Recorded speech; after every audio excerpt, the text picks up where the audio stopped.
बिस्मिल्लाहिर्रहमानिर्रहीम। अस्सलाम वालेकुम वरहमतुल्लाहि वबरकातुहू। काबिल एहतराम व्यूअर्स, मेरी दिल से दुआ है कि अल्लाह ताला आप लोगों की उम्र में, आपकी इज़्ज़तों में और आपके रिज़्क़ में बेबहा बरकतें रखे और हमारी औलादों को हमारी आँखों की ठंडक बना दे। रब्बी हबली हुक्मन व अलहिक़नी बिस्सालिहीन, आमीन। आज की रेसिपी जो है वो ब्लैक पेपर कोरमा है और उसके लिए एक पैन में हम हाफ़ कप जो ऑयल का है लेके तो उसमें 4-5 मैंने मीडियम साइज़ की प्याज ली थी और उसको मैंने इतना मोटा चॉप किया है। साथ में अदरक की एक छोटा सा पीस है अदरक का और साथ में कुछ लहसुन के जवे हैं। और यहाँ पर मैं इसको यहाँ पर ये बताना चाहती हूँ अपने व्यूअर्स को कि इस कोरमे के लिए हमें इसको गोल्डन नहीं करना, हमें बहुत ध्यान से इसको वाइट रखते हुए जस्ट सोते करना है। और फिर उसके अंदर एक इंग्रेडिएंट मैं आपको अभी ठहर के दिखाती हूँ। उतनी देर में हम नमक 1 चम्मच, काली मिर्च 1 चम्मच, लेमन का 1 टेबल स्पून और का जूस जो है वो डालेंगे और साथ में 2 चम्मच मैं ना डालूँगी बीट करके अच्छे से दही। ये मैं चिकन को लगा दूँगी और इसको मैरिनेट करके रख के तो फिर मैं मसाले को निकाल के तो ठंडा करके तो मैं उसको करूँगी, पेस्ट बनाऊंगी। तो ये सारी बातें जो मैंने बताई हैं इसको हमने साथ साथ ही करना है। अगर आपने रात को मैरिनेशन कर दी है तो फिर तो गुड हो गया। तो जनाब इस मैरिनेशन के साथ ही अब हम अपने लिए जो है ना कुछ मैंने बादाम भिगो के रख दिए थे, उनके मैंने छिलके रिमूव कर लिए हैं और वो मैं अब मसाले में ये जो सौते हो रहा है इसमें डाल दूँगी। और इससे इसका बड़ा रिच सा एक फ्लेवर आता है जिसको हम वाइट कोरमास में काजू और पिस्ता और बादाम वगैरह का, पिस्ता तो इतना नहीं जाता जितना बादाम और काजू तो मस्ट है ना।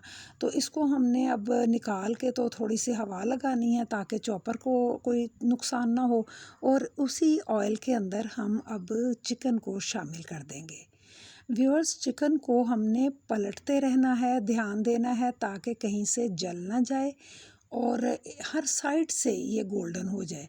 तो आप ये काम भी करिएगा, साथ में इसका भी ध्यान रखिएगा और साथ में दुरूद पाक या अस्तगफिरुल्लाह भी बिल्कुल पढ़ते रहना चाहिए क्योंकि जब हम तन्हा होते हैं तो इन कामों के साथ साथ हमारे रिज़्क़ में जो बरकत पैदा होती है वो ज़िक्र अल्लाह से ही पैदा होती है। तो ये देखें मैंने इसमें सब्ज़ मिर्चें डाल के तो उसको पेस्ट बनाने के लिए उसे उधर भेजा है। और जब मैंने बिहाइंड द कैमरा जाके उसको चॉप किया तो वो चॉप तो हो गया लेकिन पेस्ट नहीं बनी। फिर मुझे ब्लेंडर जग में हाफ़ कप पानी डाल के तो उसकी पेस्ट बनाना पड़ी। तो जब तक वो पेस्ट बनी तो ये भी देखें माशाल्लाह चिकन सारी A1 तैयार है। तो इसको हम निकाल लेंगे और एक साइड पे रख के तो 1 चम्मच के करीब ही मेरा ख्याल है इसके अंदर जो है वो ऑयल बचा है, 1-1.5 चम्मच होगा। तो अब हम इसके अंदर बिस्मिल्लाहिर्रहमानिर्रहीम अब पेस्ट को शामिल कर दें। जग के अंदर जो भी थोड़ा बहुत मटेरियल होगा वो 1.5 कप पानी शामिल करके तो हम इस पेस्ट को इसमें बाद में गलने के लिए जब शामिल करेंगे ना तो फिर इस्तेमाल कर लेंगे, चीज़ें ज़ाया थोड़ी करनी है। यहाँ मैंने 3-4 चम्मच खाने वाले जो है ना ऑयल मज़ीद शामिल किया है, मुझे कम लग रहा था। तो इस तरह नमक मैंने अभी सिर्फ जैसे उसकी मैरिनेशन में ही डाला हुआ था तो वो भी नहीं गया मज़ीद। तो हम ना टेस्ट करेंगे अभी, अगर तो हमें लगा कि ठीक है तो फिर रहने देंगे, लेकिन अगर कम लगा तो फिर हम इसमें मज़ीद डालेंगे। मैंने इसमें लेवल्ड टीस्पून का ना और डाल दिया। मिर्च तो बिल्कुल ठीक थी, नमक थोड़ा कम था। दही की हदायत वही हैं जो मैं पहले भी किसी वीडियो में बता चुकी हूँ कि आँच को ज़ीरो पे ले जाके फेंट के दही को कोरमास में शामिल किया जाता है। इससे कोरमे में दही फटती नहीं है। ये इम्पॉर्टेंट, मोस्ट इम्पॉर्टेंट कह लें तो ये एक टिप है जो भुलाई नहीं जाएगी कभी भी। तो व्यूअर्स, ये पानी डल गया है 1.5 कप और इसी के साथ अब हम इसको लिड लगा के तो इसको गलाएंगे और आँच को हम मीडियम ही रखेंगे।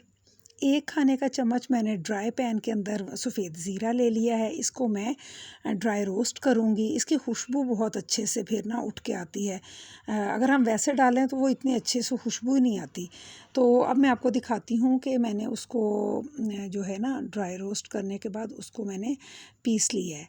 तो यहाँ पहला है 1 खाने का चम्मच ज़ीरा, और आगे टीस्पून है तीनों, ये गरम मसाला, काली मिर्च और सूखी कसूरी मेथी, ये तीनों 1 टीस्पून है। तो बिस्मिल्लाहिर्रहमानिर्रहीम, इसको करते हैं शामिल और शानदार टेस्ट इंशाअल्लाह आपको मिलेगा। जो सुरख मिर्च का कौरमा होता है उससे ये बिल्कुल डिफरेंट है, एंटायरली चेंज टेस्ट है इसका। तो आप इसे बना के इंजॉय कीजिए, या कभी किसी दावत में रखना चाहें तो ज़रूर इस डिश को भी रखें, क्योंकि मोस्टली तो हम लोग जहाँ भी दावतों पे जाते हैं या अपने घरों में दावतें करते हैं, हम लोग सिर्फ यही जो है ना नॉर्मल कौरमा जो होता है वही बनाते हैं, सुरख मिर्च के साथ ही बनाते हैं।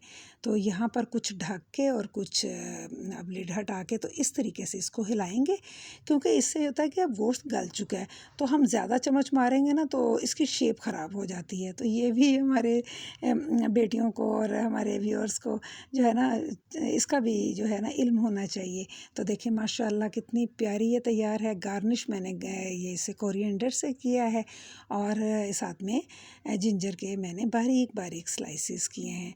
तो चलें कुछ शुक्रिया जो हैं, कुछ थैंक्स जो हैं वो कर लिए जाएं। सबसे पहले मैं अब्रॉड से नौरीन की बेहद मशकूर हूँ, जिन्होंने मुझे बहुत स्वीट मैसेज किया दाल घिया पे। इसके अलावा अरूज का बहुत शुक्रिया, नौरीन का बहुत शुक्रिया, सानिया का बेहद शुक्रिया, और इस तरह मेरे जितने भी खूबसूरत दोस्त जो मुझे वीडियोस को देखते हैं और मैसेजेस करते हैं, उन सब का ही बहुत शुक्रिया। और तमाम चैनल वालों के लिए मेरी दिल से यही दुआ है कि अल्लाह दिन दुगनी रात चुगनी तरक्की दे आपके इस काम को जो आप कर रहे हैं।